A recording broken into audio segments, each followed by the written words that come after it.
প্ৰধানমন্ত্ৰীৰ emergency meeting পুনৰ lockdown. নমস্কাৰ, নিউজ নৰ্থ ইষ্টৰ আজিৰ এই প্ৰতিবেদনলৈ আপোনাক স্বাগতম। আপুনি চাই আছে দেশৰ এটা অগ্ৰণী নিৰ্ভীক নিৰপেক্ষ আৰু বহুভাষিক চেনেল নিউজ নৰ্থ।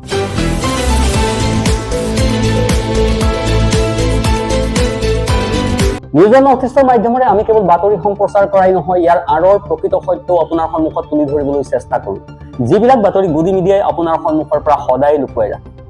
আৰু আজি মই আপোনাক গদি মিডিয়াই নোপোৱা, গদি মিডিয়াই গাপ দি ৰখা কেতবোৰ কথা কম। প্ৰিয় দৰ্শক, ভাৰতত পুনৰ লকডাউন হবলৈ গৈছে নেকি? ঠিক যেনেকৈ COVID-19ৰ সময়ত সমগ্ৰ দেশতে জাপি দিয়া হৈছিল লকডাউন। যদি আপুনি এই প্ৰশ্নৰ উত্তৰ জানিব বিচাৰে তেন্তে এইটো শুনক। এই সময়ত এই প্ৰশ্নটোৰ উত্তৰ সাধাৰণভাৱে য়েছ বা ন' বুলি দিয়াটো অতি কঠিন। কিন্তু এই ভিডিঅ'টোৰ জৰিয়তে আপুনি বুজিব পাৰিব যে অনাগত সময়ছোৱাত কি হবলৈ গৈছে। চাওক সংসদত প্ৰধানমন্ত্ৰী নৰেন্দ্ৰ মোদীৰ বক্তব্য। COVID-19ৰ সময়বোৰৰ দৰে নিজকে নিজে সাজু কৰি তোলক। COVID-19 মহামাৰীৰ সময়ত কি হৈছিল জানেনে? লকডাউনৰ ব্যৱস্থা। ৰেচন আৰু অন্যান্য অত্যাৱশ্যকীয় সামগ্ৰীৰ নাটনি হৈছিল। জনতা ৰাজপথলৈ ওলাই যাব পৰা নাছিল। গতিকে COVID-19ৰ দিনবোৰৰ দৰে আপুনি নিজকে সাজু কৰি ৰাখক। সংসদত এই কথা কৈছে প্ৰধানমন্ত্ৰী নৰেন্দ্ৰ মোদীয়ে। প্ৰধানমন্ত্ৰীৰ এই বক্তব্যক কেন্দ্ৰ কৰি আলোচনা তীব্ৰতৰ হৈ পৰিছে, যেন আন এটা লকডাউনৰ আগমন ঘটিছে। কি হ'ল চাওকচোন। প্ৰধানমন্ত্ৰী নৰেন্দ্ৰ মোদীয়ে দুদিন পূৰ্বে সৰ্বদলীয় বৈঠক অনুষ্ঠিত কৰিছিল আৰু সেই সৰ্বদলীয় বৈঠকৰ পাছত প্ৰধানমন্ত্ৰী মোদীয়ে বিভিন্ন ৰাজ্যৰ মুখ্যমন্ত্ৰীসকলৰ সৈতে জৰুৰী বৈঠক আহ্বান কৰিছিল। জৰুৰীকালীন বৈঠক অনুষ্ঠিত কৰিছে। মই আপোনাক কি ক'লো? লকডাউন হ'ব নে নহয়?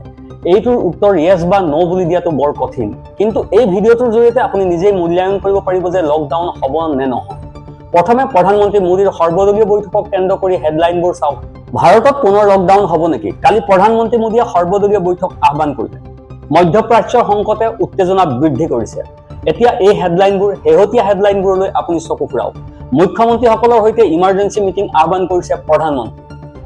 চৰকাৰৰ ক্ষমতাশালী গোটৰ পৰিকল্পনা কি? গতিকে প্ৰথমে প্ৰধানমন্ত্ৰী নৰেন্দ্ৰ মোদীয়ে সৰ্বদলীয় বৈঠক অনুষ্ঠিত কৰিছে। কিন্তু সৰ্বদলীয় বৈঠকত ৰাহুল গান্ধীকে ধৰি বহু দলৰ নেতা উপস্থিত নাথাকিল। দ্বিতীয়তে প্ৰধানমন্ত্ৰী নৰেন্দ্ৰ মোদীয়ে জৰুৰী বৈঠক অনুষ্ঠিত কৰি মুখ্যমন্ত্ৰীসকলৰ সৈতে সাক্ষাৎ কৰি কি কৰিব লাগে সিদ্ধান্ত ল'ব। এই জৰুৰী বৈঠকখনৰ বিষয়ে কি খবৰ আহিছে চাওক। শুক্ৰবাৰে প্ৰধানমন্ত্ৰী মোদীয়ে নিৰ্বাচন অনুষ্ঠিত হ'ব লগা ৰাজ্যসমূহৰ বাহিৰে সকলো ৰাজ্যৰ মুখ্যমন্ত্ৰীৰ সৈতে বৈঠকত মিলিত হৈ পশ্চিম এছিয়াৰ সংঘাত প্ৰস্তুতি আৰু পৰিকল্পনা পুনৰীক্ষণ কৰিব। এইবাৰ পশ্চিম এছিয়াৰ সংঘাত সন্দৰ্ভত মুখ্যমন্ত্ৰীসকলৰ সৈতে বৈঠকত মিলিত হ'ব প্ৰধানমন্ত্ৰী। এই সংঘাতৰ আৰম্ভণি হৈছিল 28 ফেব্ৰুৱাৰীত আমেৰিকা আৰু ইজৰাইলৰ ইৰাণ আক্ৰমণৰ পৰা। ইৰাণেও চুবুৰীয়া ৰাষ্ট্ৰ ইজৰাইলে কৰা আক্ৰমণৰ প্ৰতিশোধ লয়। ইৰাণৰ প্ৰতিশোধমূলক কাৰ্য অব্যাহত আছে। ইৰাণে হৰমুজ ষ্ট্ৰেইট দখল কৰিছে। তেল টেংকাৰ আৰু গেছ টেংকাৰ পাৰ হ'বলৈ দিয়া নাই। ইফালে ভাৰতত প্ৰধানমন্ত্ৰীয়ে ইমাৰ্জেন্সি মিটিং অনুষ্ঠিত কৰা দেখা গৈছে। ইফালে এক ৰিপৰ্টত কোৱা হৈছে যে লকডাউন সন্দৰ্ভত কেন্দ্ৰীয় মন্ত্ৰী এজনে বিবৃতি দিছিল। তেওঁ কি ক'লে বুজি লওক। ভাৰতত তেওঁ কি ক'লে চাওক। লকডাউন সন্দৰ্ভত জল্পনা কল্পনাৰ মাজতে ভাৰত চৰকাৰৰ মন্ত্ৰী হৰদীপ পুৰীয়ে কয় যে লকডাউন জাৰি হ'বলৈ ওলাইছে বুলি কৰা বক্তব্য খাৰিজ কৰা হৈছে। সংসদত দিয়া ভাষণত প্ৰধানমন্ত্ৰী নৰেন্দ্ৰ মোদীয়ে কৰোনা ভাইৰাছৰ কথা উল্লেখ কৰাৰ পাছতে এনে জল্পনা কল্পনা আৰম্ভ হৈছিল। তেওঁ কয় যে লকডাউন বুলি কোনো কথা নাই। হয়, এপষ্টেইন ফাইলত নাম থকা একেজন ব্যক্তি হৰদীপ পুৰীয়ে লকডাউন নহ'ব বুলি কৈছে। এতিয়া প্ৰধানমন্ত্ৰী নৰেন্দ্ৰ মোদীয়ে সংসদত কি ক'লে, যাৰ বাবে এনে আলোড়নৰ সৃষ্টি হৈছে। তাৰ পাছত আপোনাক সাম্প্ৰতিক পৰিস্থিতিৰ বিষয়ে ক'ম। পেট্ৰল ডিজেলৰ উচ্চ দামক লৈ কি খবৰ ওলাইছে, কিমান বৃদ্ধি পাইছে ডিজেলৰ দাম, কিমান বৃদ্ধি পাইছে পেট্ৰলৰ দাম, আৰু ভাৰতলৈ কোনো নতুন জাহাজ আহিছে নে নাই। এই ভিডিঅ'টোত ভৱিষ্যতে লকডাউন কৰা হ'ব নে নহয় সেই বিষয়ে বুজাই দিয়া হ'ব। প্ৰথমে শুনক নৰেন্দ্ৰ মোদীয়ে সংসদত কি ক'লে। हम देख रहे हैं कि इस युद्ध को लेकर पल पल में हालात बदल रहे हैं। इसलिए मैं देशवासियों से भी कहूंगा कि हमें हर चुनौती के लिए तैयार रहना ही होगा। इस युद्ध के दुष्प्रभाव लंबे समय तक रहने की प्रबल आशंका। গতিকে প্ৰধানমন্ত্ৰী নৰেন্দ্ৰ মোদীৰ এই বক্তব্যৰ পাছত দেশত লকডাউন হ'ব নে নাই সেই সন্দৰ্ভত বহুত জল্পনা কল্পনাৰ সৃষ্টি হৈছে। ইয়াৰ প্ৰভাৱ কি? ইৰাণ যুদ্ধ আৰু ষ্ট্ৰেইট অফ হৰমুজ বন্ধ হোৱাৰ ফলত পেট্ৰল আৰু ডিজেলৰ মূল্য বৃদ্ধি হৈছে। পেট্ৰলত প্ৰতি লিটাৰত 5 টকা আৰু ডিজেলত প্ৰতি লিটাৰত 3 টকাকৈ বৃদ্ধি হৈছে। চাওক, ভাৰত চৰকাৰে আবকাৰী শুল্ক কমাই দিলে, অন্যথা পেট্ৰল ডিজেলৰ দাম আৰু বৃদ্ধি হ'লহেঁতেন। অন্যান্য হেডলাইনবোৰ চাওক। পেট্ৰল আৰু ডিজেলৰ আবকাৰী শুল্ক 10 টকালৈ হ্ৰাস। খাৰুৱা তেলৰ মূল্য বৃদ্ধিৰ বাবে কোম্পানীসমূহে মূল্য বৃদ্ধি কৰিব পাৰিছে, গতিকে নাইৰাই দাম বৃদ্ধি কৰিলে। আন কিছুমানেও দাম বৃদ্ধি কৰিছে, গতিকে বাকী কোম্পানীসমূহেও দাম বৃদ্ধি কৰিব পাৰিলেহেঁতেন।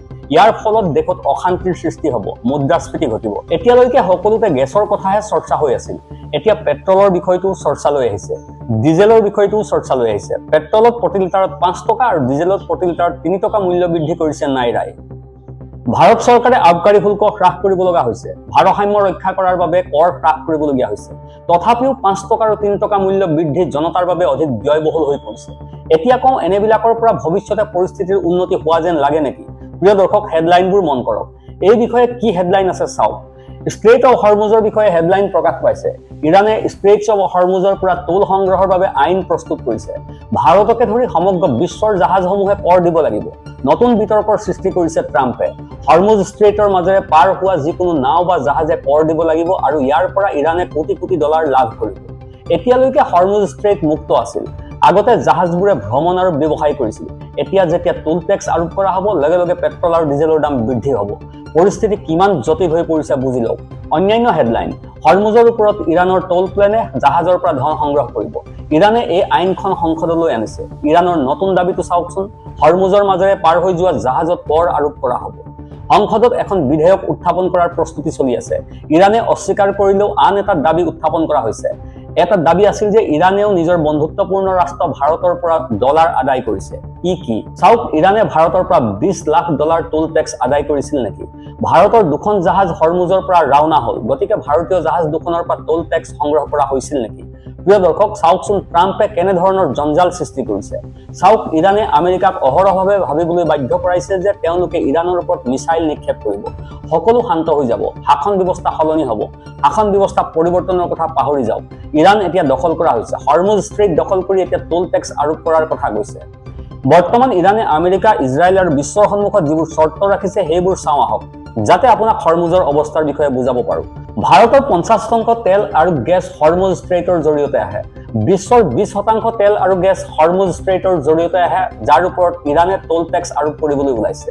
ইৰাণে নিষেধাজ্ঞা আৰোপ কৰিছে, বন্ধ কৰি দিছে, আৰু আমেৰিকাই হৰমুজ দখল উঠাই লোৱাৰ ভাবুকি দি আহিছে যদিও কেইবা সপ্তাহো পাৰ হৈ গ'ল আৰু আমেৰিকাই দখল উঠাই ল'ব পৰা নাই। এতিয়া ভাৰতৰ ভিতৰৰ পৰিস্থিতি চাওঁ আহক। পেট্ৰল পাম্পবোৰলৈ চাওকচোন। পেট্ৰল পাম্পবোৰত কেনেধৰণৰ শাৰী লাগিছে, কেনেধৰণৰ ভিৰ। আৰু সংসদৰ ভিতৰত নৰেন্দ্ৰ গায়ব, চিলিণ্ডাৰ গায়ব আদি শ্লোগান উত্থাপন হৈছে। সংসদৰ বাহিৰতো বিক্ষোভ, প্ৰতিবাদ। মহাৰাষ্ট্ৰৰ পৰা পুনেলৈকে সকলোতে পেট্ৰল পাম্পত বিশৃংখলতা আৰু ভিৰ। কিছুমান হেডলাইন এনেকুৱা, গেছৰ নাটনিৰ বাবে প্ৰায় 300 বিদ্যালয়ত চৌকা বন্ধ, যাৰ ফলত 25,000 শিশু ক্ষতিগ্ৰস্ত হৈছে।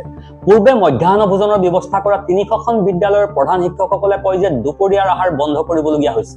গেছৰ অভাৱ, গেছ উপলব্ধ নহয়। প্ৰধান শিক্ষকৰ মতে মাল আৰু মৰ্যাদাবাদৰ প্ৰায় 300 বিদ্যালয়ৰ শিশুসকলে এতিয়াও দুপৰীয়াৰ আহাৰ গ্ৰহণ কৰিব পৰা নাই। ইয়াৰ ফলত প্ৰায় 22,000 শিশু অনাহাৰে আছে।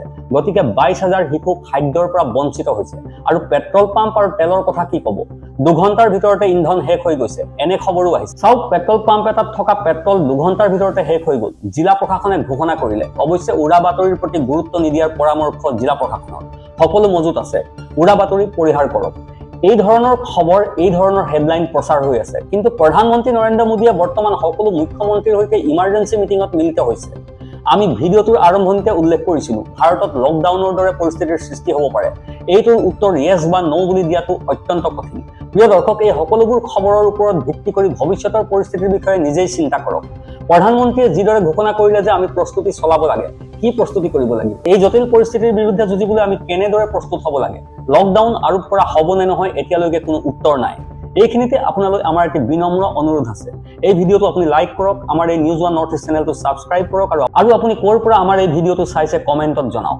আপোনাৰ বাবে এইটো 1 ছেকেণ্ডৰ কথা, কিন্তু আমাৰ বাবে ই আটাইতকৈ ডাঙৰ শক্তি আৰু উৎসাহ। আপোনাৰ সহযোগিতাই আমাক সত্য উদ্ঘাটনৰ ক্ষেত্ৰত বহু সাহস যোগায়। তলৰ কমেণ্ট ছেকশ্যনত আপোনাৰ মনৰ কথা শ্বেয়াৰ কৰিব, কাৰণ আপোনাৰ কণ্ঠই হৈছে আমাৰ মূল শক্তি। Bureau' report, news one north east.